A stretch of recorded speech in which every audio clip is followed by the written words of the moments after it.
Hello, class.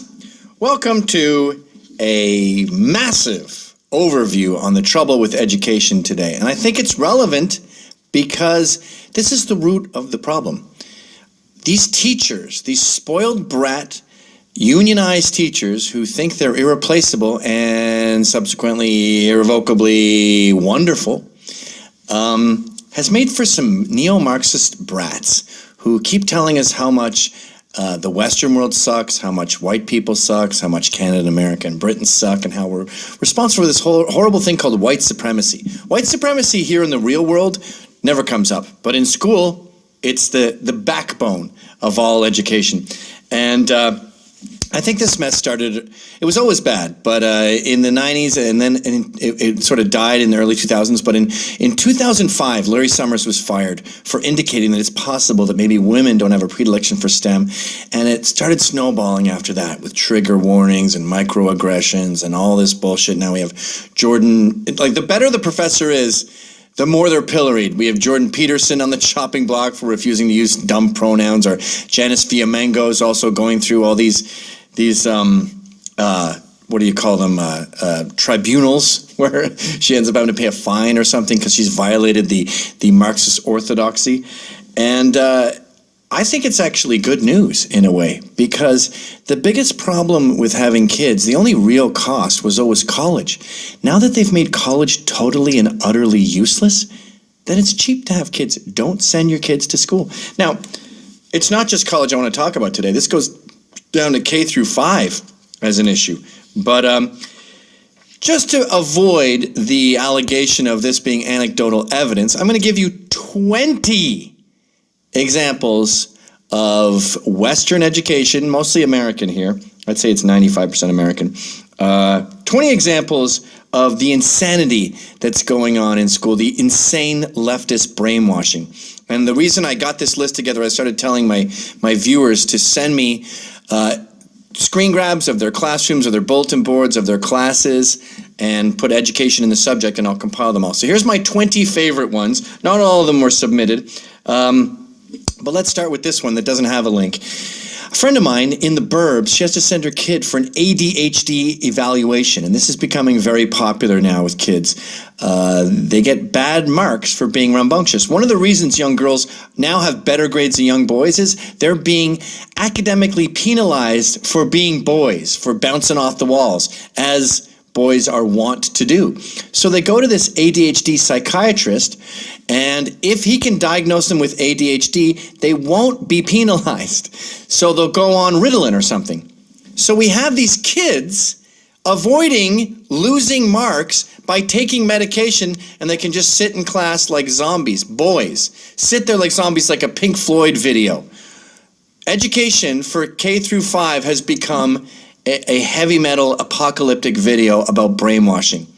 We don't need no thought control. So pharmaceutical companies can solve the problem of boys being boys. Nice education, folks. So that's number one. These students, when they get out into the real world and they start talking about intersectionality, they're going to remain severely unemployed. No one talks like that. No one talks about the white hegemony here in the workforce. Here in the workforce, everyone wants to get their job done and go home. And they want the company to prosper so they have a job tomorrow. Racial politics don't really come up, unless, of course, you work in HR and your job is to slow everyone else down with your pedantic white guilt suffering bullshit. Number 10, identifying whiteness. This was something a student viewer had sent in. So, National Education Conference to blame white teachers and students for school woes. Now, I don't like reading the editorial to you about this because it's obviously the writer's angle and his name is Zombie. But let's go down to the actual information that was disseminated to these students. White privilege, white responsibility, deepening our commitment as white allies in the struggle for racial equality in schools. To achieve racial equality in schools, all educators must be able to identify and communicate where their own personal whiteness plays out in the classroom. Now, I think this kind of shit is bad for black people, because when you tell black kids that they're living in a racist hellhole, it kills their economic libido. They don't feel like becoming lawyers and accountants and making money, because why bother? I'm just going to be pushed back down the ladder. Deepen your ability to focus a critical lens on your own whiteness and privilege and see how they impact your life through the tenets of critical race theory. God, the worst part about all this too is not that it's wrong, but that it's also incredibly boring. Can you imagine having to hear these lies all day about how evil you are for being white? Analyze how society constructs whiteness in the dominant norm in the U.S. Explore what it means to be a white educator leading for racial equality without perpetuating a system of white dominance. Can you go up there so I can see what that's from? I mean, imagine these kids in the workforce. Hi, are we going to be dealing with white dominance when we make these grapple grummets for our client in China? PJ Media, but what's the opening line there? A major national conference for teachers and school administrators starting on Saturday, October 10th in Baltimore will focus exclusively on race and, of course, racism. The two biggest problems in America today and the most important things to harp on and on and on about if you're an educator. Okay, number 11 now. Perspectives on peace. This is a K through 5. Kindergarten to 5th grade program where these kids are shown a video about how shitty we are and how racist America is and how nothing's really changed since 1950. And if you're a black kid, people will still want to touch your hair every day on the way to school, which doesn't seem so bad to me, by the way. And German Shepherds are going to bite you. The cops are going to sick German Shepherds on you. Can you click on that one? Yeah, check out this video. Perspectives on peace. So that's good. I like kids. I don't like traffic jams. I don't like kids on their phone too much, but it's peaceful, I guess. Then there's children suffering. There's refugees. Black Lives Matter is here to help refugees and traffic jams and bring peace to the world. Because there's too much strife in the world. There's refugees and fires. And there's lying. People are lying. Stop bullying. Well, that's very controversial. What is all this hodgepodge? Peace begins with a smile, Mother Teresa. And then they have that black woman who's magic. She's one of the X-Men. And then a white cop touching a black, giving him a rose? And just a kid who's cold. I mean, I'm sorry, but this is made by lazy women. And they're doing a real half-assed job. You know the term motherhood statements? Well, it's become curriculum. Let's all be friends. Kids don't know about racism, okay? I remember my youngest boy, my middle kid, he noticed a bunch of his friends were black, and I had successfully gotten that word, that whole concept away from him. It's kind of your job as a parent and a teacher to get racism out of the discussion and just get people focusing on what matters. And he said to me once, he goes, hey, I just noticed something. Most of my friends have black skin. And I thought, thank you for saying black skin. Yes. That's what I was going for. You don't know what a black person is. You shouldn't know. You want to delay. It's like sex and Santa. You want to delay that for as much as possible because it's a fucking hindrance, this obsession with race and racism. And you're making me obsessed with it, just trying to defend the Western society from your ridiculous allegations. All right, number 13. On March 23rd, the Darla Moore School of Business will host a day of workshops to discuss diversity and inclusion, challenges and possibilities. That reminded me, I should have put this on this list, but there was that professor from Duke University who was recently fired saying he doesn't want to go to one of these stupid things. They're boring. And he said, what was it? He said it will be intellectually deserted or something like that. I'll pull up, in post, I'll pull up his quote. There it is. I left room for it. But yeah, check out this one. D&I matters, and it matters to business.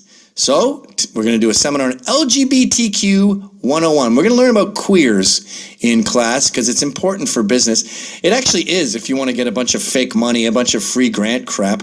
Addressing microaggressions, which don't exist in the real world. We'll learn about those for an hour. And then we'll be building unity through diversity. That's going on till, 4 p.m.? And then in the evening, after you're well fed, we can pay attention to diversity and inclusion. Oh, that's D&I matters. I'm getting it now. A competitive advantage you cannot replace. I challenge you to prove, by the way, that diversity is crucial to any team. Isn't meritocracy the most important thing? On my team, if I'm designing software, I want the best software designers. I don't care if they're albinos or not. And I don't care how many of them are transabled. Number 15, whiteness, a definition. Now this is a fun slide where students have to sit in class. Even if I was black, I'd just be going, can we stop talking about white people all the time? God, this is boring. I didn't take this class. Whiteness is a descriptor or identifier for light-skinned people with Western features. It is an experience that involves unearned privileges due to racism. It is an ideology, a social structure, what does that say? Or worldview that is based on a system of exploitation based on the idea of white supremacy. Capital W. I don't know why that has a capital W. White. Now this, sorry to be sexist, but this is just some fat, lazy woman sitting down at a keyboard, practicing her graphic design, making things red, capitalizing white, and then she goes, I had a rough day today. I got a lot done. I did my whole teaching day until 3 o'clock, and then I stayed later and did one of my little whiteness slides. People don't appreciate me enough. I think I need a bigger pension. 4 months off a year, that's not enough. I want my summer, 2 months of holidays, then another month and a raise. All right. But this is just one thing. You have to resist traditional families. What are you resisting, by the way, when you build more queer families? Your natural aversion to queer families? Next on the list, we have this kid who calls himself Amadeus sending me a poster that's in his school that says, nevertheless, she persisted. And it's Linda Sarsour, still on her high horse, bitching about how evil white people are and America should be ashamed. A big part of her basis for America's shame is slavery. That was you, lady. That was Muslims. That was Arabs. So you standing next to some guy, black guy with respect to human rights, is total and utter taqiyya, which is Muslim for bullshit. The fact that she's running a women's march where she says, no, pro-lifers can't come. You're Muslim. Islam is pro-life. You fucking liar. Linda Sarsour is the greatest con woman in modern history. And the way she can triumph the hijab, which always, notice the hijab always makes you look like you're being born. It's a girl. I can't tell if she wasn't wearing makeup. She's made that a feminist symbol, and all these dumb liberals fall for it because it makes their dad mad. And whatever makes dad mad must be valid. There's 19 examples. I want to show you the final example of why academia in the Western world, particularly America, Canada, and Britain, is a complete fucking mess. When you brainwash these kids and make them incapable, when a vice principal stands in front of people holding pro-life signs and shields them from these signs and tells them all day and night from K on that Donald Trump is going to kill them, that ICE is going to take their Hispanic friends away. When you brainwash these kids and then also put them in a bubble and protect them from trigger warnings and microaggressions, you make what's called a complete lunatic. Check out this kid, this woman, I guess, facing a Trump sign on her campus.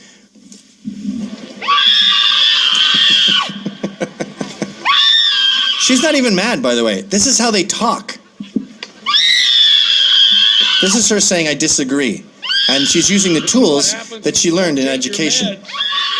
Dumping yogurt out on the ground, obviously, is a good way to express yourself. This is why I don't believe in the legalization of marijuana. This is exactly why I don't believe. Why don't you go up and shred him with your arguments? Oh, because you have none. Right here on the Western Washington campus, she's going nuts. She scribbled chalk on the ground. With the Trump sign. Borders, law, liberty. Those are all real things, lady. And here's my favorite part. Look at this. No, I'm good. No, I'm good. That's enough of that. No, I'm good. She's having a conversation. This is how these students talk, and you made them that way by brainwashing them. Now, this isn't the state's job. This isn't the police's job to solve this problem and help these kids and stop them from being brainwashed. It's our job as parents to catch our teachers brainwashing our kids, catch this neo-Marxism, and nip it in the bud. Not just because it's not true, but because it's hurting our children. Education today is child abuse, and if you let your kids get subjected to this crap without helping them open their minds and experience a thing called freedom, then you are leaving them crippled in the real world and unable to survive.